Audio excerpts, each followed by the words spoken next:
tai yra Lietuvoje ir pasaulyje norma nesiekti gyvenime, ko tu nori. Ir tipo, nesakau, kad reikia turėti ten visiems savo tikslą, bet turiu minėti, kad jeigu, tarkim, nori kažko. Bet šiaip reikia visiems turėti savo tikslą. Nu, taip, bet jeigu kol kas, žinai, neturiu kokį tikslą, Nu jo, jeigu nežinai dar jau. Tai aišku, visiems ten tikrai reikia, nes vis tam yra esmė, kad arba tu augi, arba tu krenti.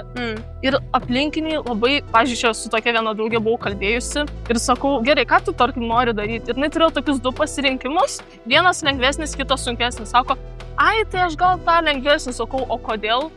Nu, bet labai daug darbo būtų.